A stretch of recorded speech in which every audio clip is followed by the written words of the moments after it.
Dan ciri pertama kebaikan yang menjadi nilai kebaikan di mata Allah dan Rasulnya ternyata bukan meningkatnya harta. Perhatikan ya, bukan meningkatnya harta, bukan bertambahnya kedudukan, Pak. Tapi ciri pertamanya disebutkan oleh Nabi, "May yuridillahu bihi khaira yufaqihuhu fiddin."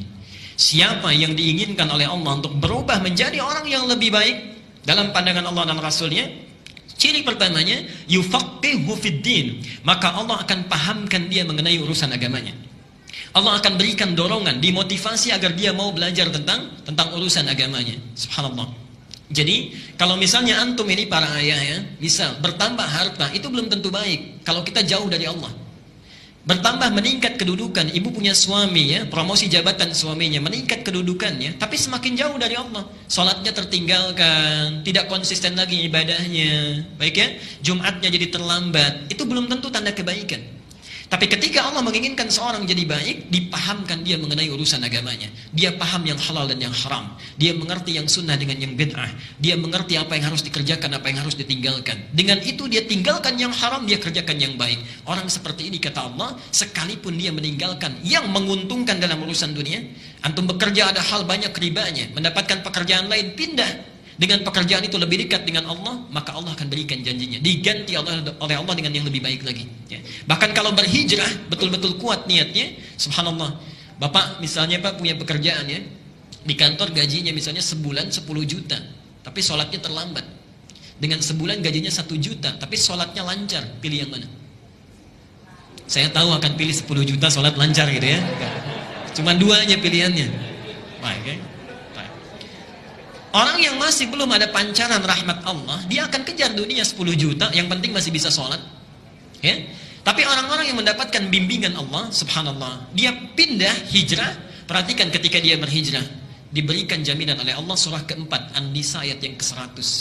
Wa may yuhajir fi sabilillah yajid lahu fil ardi muraghaman katsira wasa'ah. Siapa yang bertekad hijrah kepada fi sabilillah, jalan aktivitas kehidupan yang ada naungan Allah di situ, lebih dekat dengan Allah, maka Allah berjanji yajid lahu fil ardi muraghaman katsira wasa'ah. Harta yang dia anggap rugi, Allah akan ganti dengan yang lebih banyak. Dan kehidupannya akan lapang tanpa masalah. Kurang dari penyakit, di rumah berkah, nggak pernah ada persoalan. Antum gaji 10 juta, tiap ke rumah cekcok terus dengan istri misalnya, kan nyaman juga. Ya. Gaji 10 juta tapi anak selalu sakit. Ya. Kemudian cuci darah dan sebagainya, nggak nyaman juga. Ya. Tapi Allah bebaskan dari segala hal yang bisa mengurangi dalam kenikmatan hidup kita. Nah, yang terakhir, ini sebagai motivasi juga, tidak cukup sampai di situ, itu baru dunia. Baru dunia. Jadi bayangkan, menuntut ilmu itu, ketika kita jalani dengan baik, kata Rasulullah, ini pertanda kebaikan. Yang kedua itu baru dunia. Lihat akhiratnya, lihat akhiratnya. Langsung disebutkan di 4 kitab hadis utama. Al-Bukhari kita temukan, baiknya di Adabul Mufrad, nomor hadis 746. Muslim kita temukan, Sahih Muslim, nomor hadis 1389.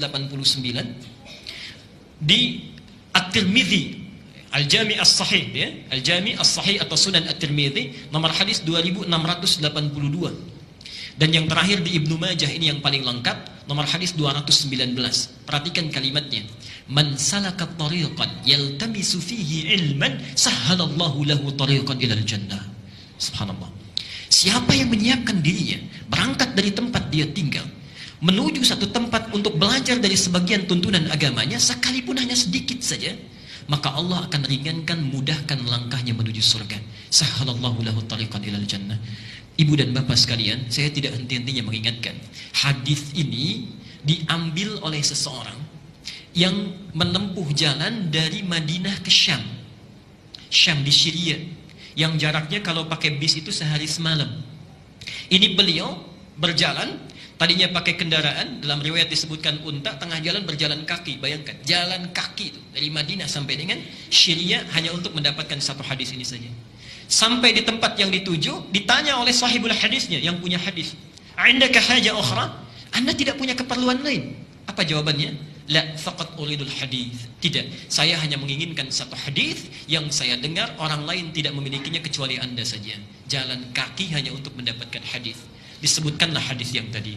Kalau orang dulu bisa jalan kaki untuk dapat satu hadis saja, antum oleh Allah diberikan fasilitasnya, ada kendaraannya, ada yang punya sepeda, ada yang punya motor, ada yang punya mobil, masjidnya bahkan dihadirkan dekat di samping kita, keadaannya bagus, ada AC-nya kalau di luar panas, ada hangat karpetnya kalau di luar dingin, ya nikmat keberadaannya. Kalau dengan seperti itu belum juga termotivasi untuk sekedar mengikuti satu takdim, maka dengan cara apa lagi Allah mesti menjadikan kita orang baik? Dan itu akan ditanya. Saat antum punya rumah tetangga, jalan kaki ke sini, antum punya mobil, punya motor tidak digunakan, padahal bisa saat itu dilakukan, satu saat akan ditanya. Satu saat akan ditanya. Semoga Allah memberikan kebaikan kepada kita, dan semoga hari ini adalah hari yang dijadikan oleh Allah sebagai amal soleh kita, yang disaksikan oleh Allah dan para malaikatnya.